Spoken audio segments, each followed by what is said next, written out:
Salut à toutes et à tous, c'est Logan de Helpsycho. Donc aujourd'hui, je vais vous parler des relations humaines et potentiellement aussi de aimer, adorer. Oh, she's sweet but a psycho, a little bit psycho. At night she's screaming, I'm on my mind, on my mind. Donc comme je vous ai dit dans l'intro, je vais vous parler du coup de relations humaines. Alors les relations humaines, on le sait tous, c'est essentiellement basé sur la communication. Donc si vous n'avez pas vu ma vidéo sur la communication, je vous encourage fortement d'aller la voir. Euh, Donc je vais un petit peu résumer vaguement, succinctement tout ça. Il y a des ponts sur lesquels les communications fusent dans les deux sens, la personne A et la personne B. Et vous avez aussi la communication sur un mur où la personne A discute qu'avec la personne B et la personne B ne peut pas communiquer avec la personne A et donc du coup ça devient nocif, toxique. Voilà, donc c'est basé essentiellement sur la communication. Mais du coup, la communication, c'est bien beau, mais il faut mettre des mots, il faut mettre de l'argumentation dans ce que vous exprimez, dans ce que vous voulez partager. Parce que c'est ça, la communication, c'est le partage. Vous partagez un point de vue. Vous partagez vos repas, vous partagez vos passions, vous partagez votre amour, vous partagez quelque chose. Quand vous communiquez avec quelqu'un, c'est un partage de quelque chose. Donc forcément, c'est basé sur un stade de réciprocité. C'est-à-dire que ça va dans un sens comme dans l'autre.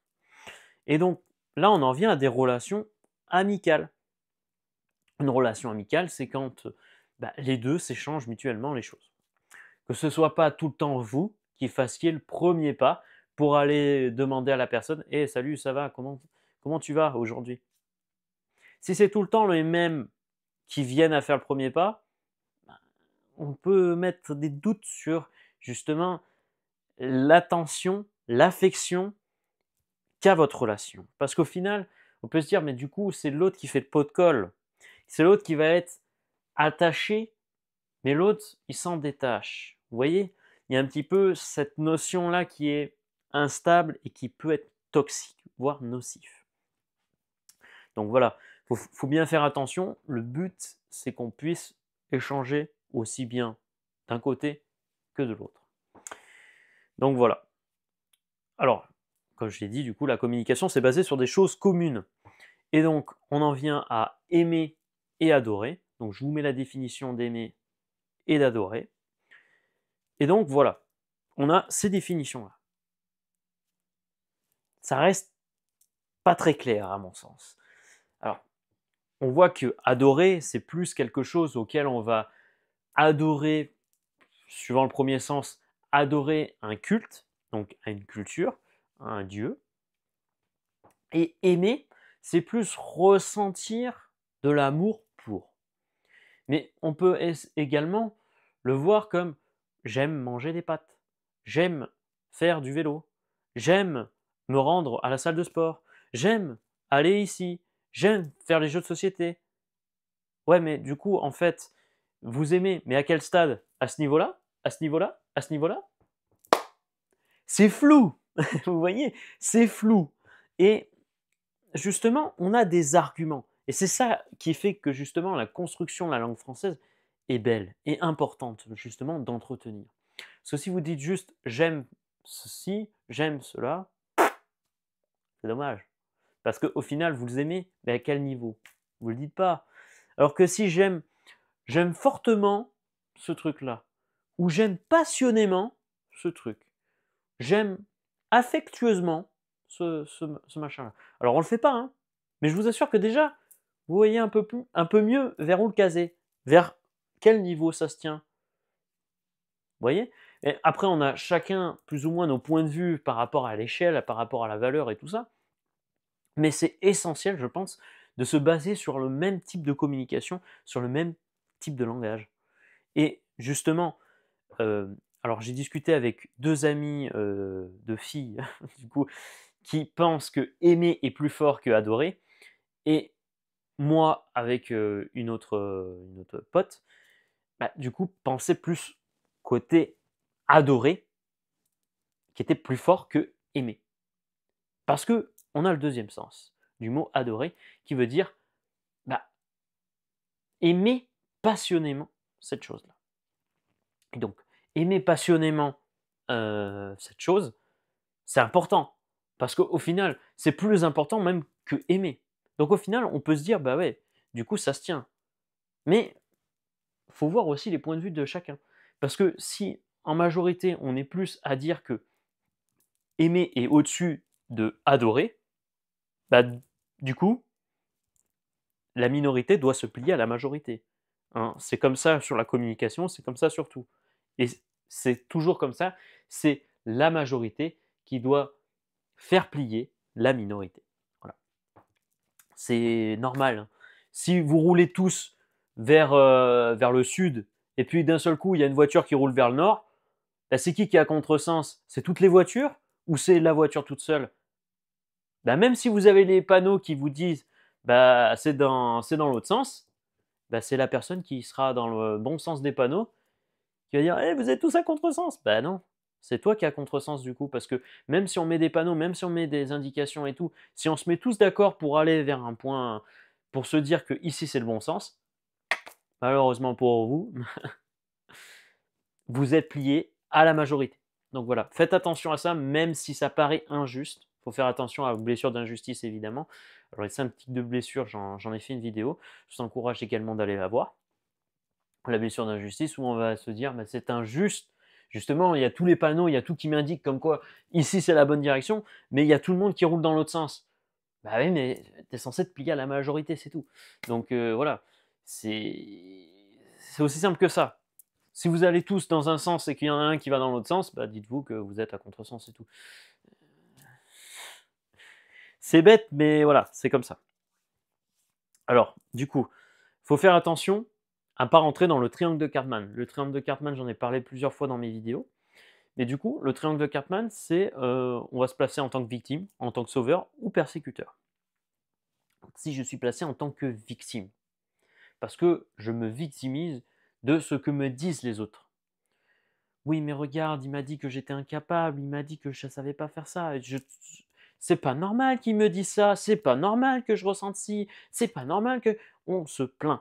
Quand on est victime, on se victimise, on se plaint en permanence. Donc, si vous êtes à vous plaindre en permanence et que vous critiquez plus ou moins les reproches qu'on vous fait, mais regarde, c'est pas normal qu'il me dise ça.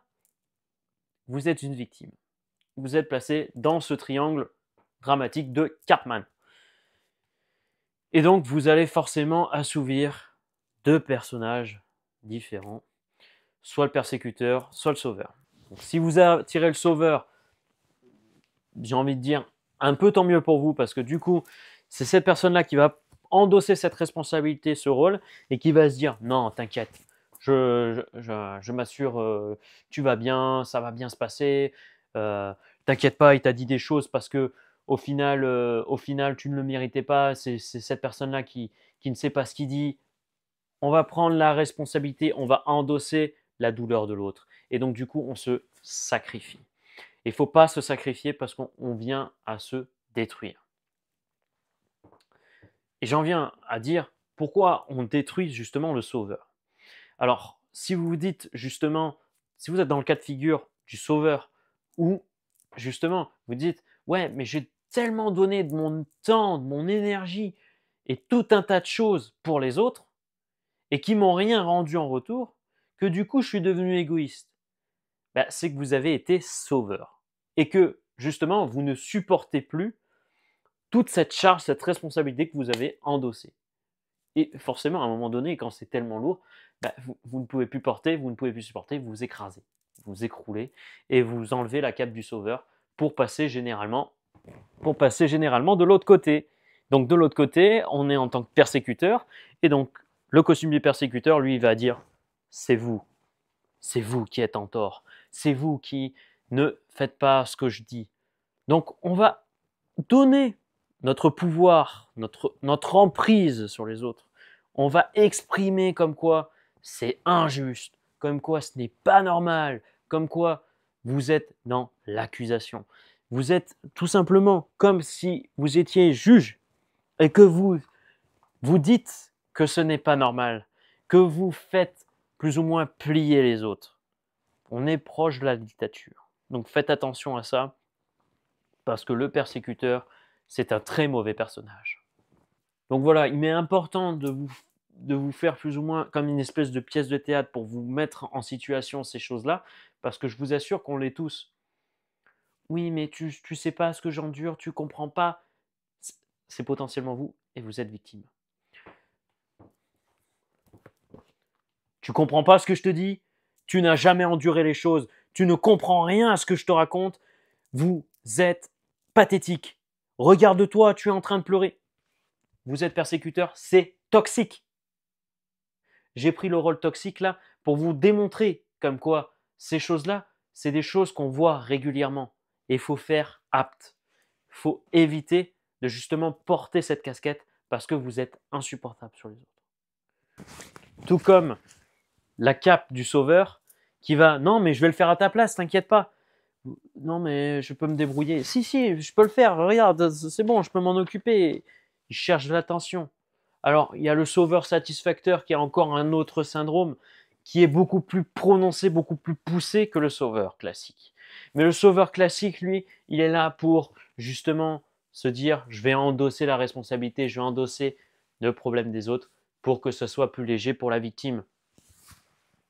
Et la victime, justement, elle s'en plaint. Le fait qu'elle voie tout ça, elle s'en plaint et elle se porte bien parce que justement, elle n'a plus à supporter ce poids.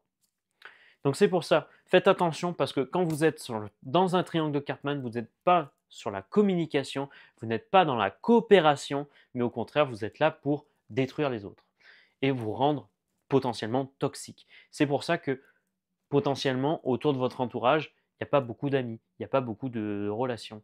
Parce que vous êtes généralement tourné vers ce triangle de Cartman. Je vous assure, on l'est tous. On est tous forcément rentrés au moins une fois dans ce triangle. Et moi, j'en fais forcément partie aussi.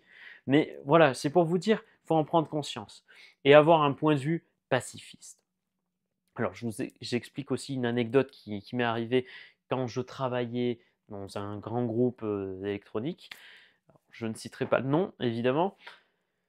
Mais en gros, mon responsable me rabaissait, me critiquait en permanence en me disant ouais, mais c'est pas normal, tu sais pas dépanner en moins de 5 minutes une machine alors que c'est facile, franchement, t'es un bon à rien, vous savez pas que pour dépanner, il faut utiliser le lavoir ou je sais pas quoi.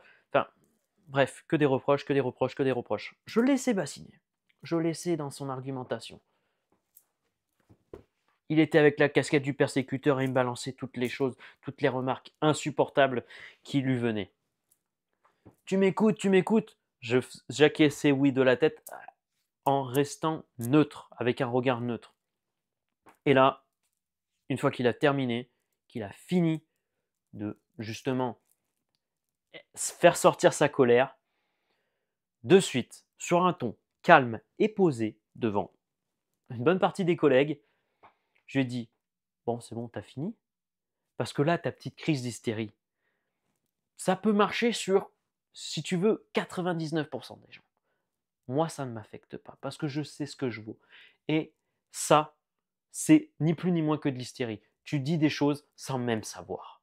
Donc écoute, où on peut dialoguer avec toi, on discute et on débat, il n'y a pas de problème, je suis ouvert à la communication. Ou alors, on communique pas, ça sert à rien. Et continue à papoter, à parler comme ce que tu viens de faire, et j'écouterai à moitié. Et là, tout rouge, les yeux baissés, il est allé dans son bureau. Je vous assure que quand vous restez calme et que vous contrôlez ce que vous dites, vous avez beaucoup plus d'impact et beaucoup plus d'incidence sur ce que vous expliquez, sur ce que vous argumentez. Et là, il s'est senti humilié, il s'est senti un peu con devant tout le monde, parce qu'au final, il voyait comme quoi ce que je disais, c'était d'un ton calme et posé, que j'étais en maîtrise de ce que je racontais, de ce que je disais, alors que lui, pas du tout. Tout le monde a bien vu que c'était de la colère, que ce qu'il disait, c'était son émotion qui parlait, c'était pas lui. Alors je pense qu'il y avait de la frustration et tout un tas de choses qui est, je pense, de registre personnel au niveau familial, qui a eu des complications et que du coup, il s'est plus ou moins vengé sur son boulot. Mais c'est pas une raison. Et voilà.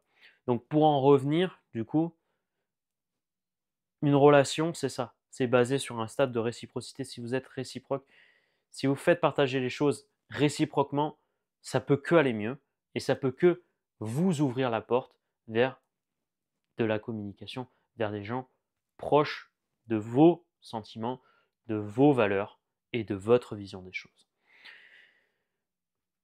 Voilà. J'espère que cette vidéo vous a un petit peu parlé, que vous a un petit peu permis de mieux cerner les choses. Et puis, à une prochaine fois sur les vidéos. N'hésitez pas à la partager et à commenter dans les commentaires, justement. C'est fait pour dialoguer, justement, communiquer entre nous. Car l'union fait la force, ne l'oubliez pas. Voilà, allez, salut!